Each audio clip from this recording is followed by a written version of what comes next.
നമസ്കാരം. വീണ്ടും ഒരു നിയമസഭാ തെരഞ്ഞെടുപ്പ് ആസന്നമായിരിക്കെ അഭിപ്രായ സർവേയുമായി മറുനാടൻ മലയാളി. 2016 മുതൽ ഉപതെരഞ്ഞെടുപ്പിലടക്കം ഏകദേശം ഒരു ഡസനോളം ഇലക്ഷനുകളിൽ സർവേ നടത്തി ഏതാണ്ട് കൃത്യമായ ഫലം പുറത്തുവിട്ട മറുനാടൻ ടീം ഇത്തവണയും വിപുലമായ സന്നാഹങ്ങളോടെയാണ് സർവേ നടത്തുന്നത്. കഴിഞ്ഞ ഒരാഴ്ചയായി കേരളത്തിലെ വിവിധ ഭാഗങ്ങളിൽ മറുനാടൻ മലയാളിയുടെ സർവേ പുരോഗമിക്കുകയാണ്. കേരളം കണ്ട ഏറ്റവും വലിയ സർവേയായി മാറുകയാണ് മറുനാടൻ സർവേ. മൊത്തത്തിൽ 3 ലക്ഷത്തോളം പേർ മറുനാടൻ സർവേയിൽ നേരിട്ടും ഓൺലൈനായും പങ്കെടുക്കുന്നുണ്ട്. സംസ്ഥാനത്തെ 140 മണ്ഡലങ്ങളിലും മറുനാടന്റെ പ്രതിനിധികൾ നേരിട്ടെത്തിയാണ് സർവേ എടുക്കുന്നത്. മറ്റു മാധ്യമ സ്ഥാപനങ്ങളിൽ നിന്നും തീർത്തും വ്യത്യസ്തമാണ് മറുനാടന്റെ റാൻഡം ഫീൽഡ് സർവേ. കാരണം അവർ ആരും തന്നെ ജനങ്ങളിലേക്ക് ഇറങ്ങി സർവേ നടത്തുന്നതിന്റെ യാതൊരു വിവരവും പുറത്തുവിടാറില്ല. എന്നാൽ മറുനാടൻ ടീം ഓരോ മണ്ഡലത്തിലെയും ജനങ്ങളെ കാണുന്നതും സർവേ നടത്തുന്നതിന്റെയും വീഡിയോയും ചിത്രങ്ങളും പുറത്തുവിടാറുണ്ട്. മാത്രമല്ല ഓരോ മണ്ഡലവും തിരിച്ച് ആര് ജയിക്കുമെന്ന് കൃത്യമായി പറയുന്ന ഏക സർവേയും മറുനാടൻ്റേതാണ്. മലയാളത്തിലെ മറ്റൊരു മാധ്യമത്തിനുമില്ലാത്ത കൃത്യതയാണ് മറുനാടൻ സർവേയെ വേറിട്ട് നിർത്തുന്നത്. കഴിഞ്ഞ ഒരു ഡസനോളം തെരഞ്ഞെടുപ്പിലും മറുനാടന്റെ പ്രവചനം ഏറെക്കുറെ കൃത്യമായിരുന്നു. 2016 നിയമസഭാ തെരഞ്ഞെടുപ്പിൽ LDFന്റെ വിജയവും 2021 തുടർഭരണവും മറുനാടൻ സർവേയിലൂടെ കൃത്യമായി പ്രവചിച്ചു.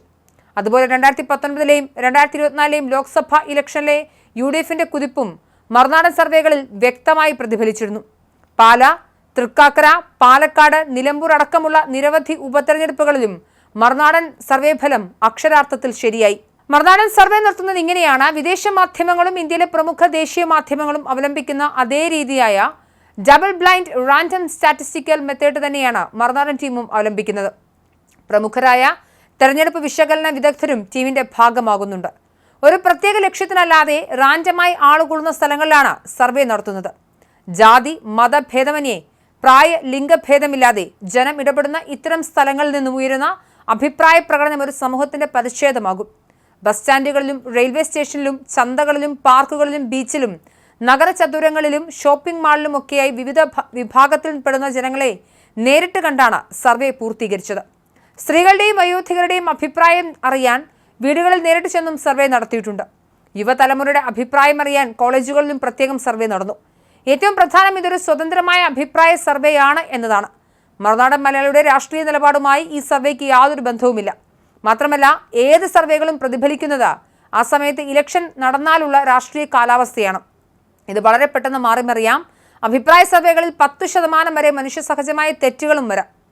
ഇന്ത്യയിലും കേരളത്തിലും വിദേശ രാഷ്ട്രങ്ങളിലുമൊക്കെ എക്സിറ്റ് പോളുകൾ പോലും പലതവണ മാറിമറിഞ്ഞ സംഭവങ്ങൾ നേരത്തെ ഉണ്ടായിട്ടുണ്ട്. അതായത് ഏത് സർവേയിലെയും പോലെ മറുനാടനും അടിസ്ഥാനപരമായ ചില രാഷ്ട്രീയ സൂചകങ്ങളാണ് മുന്നോട്ട് വയ്ക്കുന്നത്. മലബാർ, മധ്യകേരളം, തെക്കൻ കേരളം എന്നിങ്ങനെ 3 മേഖലകളായി തിരിച്ചാണ് സർവേ ഫലം പുറത്തുവിടുക. ഏപ്രിൽ 4 മുതൽ 6 വരെ മറുനാടൻ മലയാളിയിലും മറുനാടൻ ഡെയിലിയിലുമായി സർവേ ഫലങ്ങൾ പുറത്തുവിടും.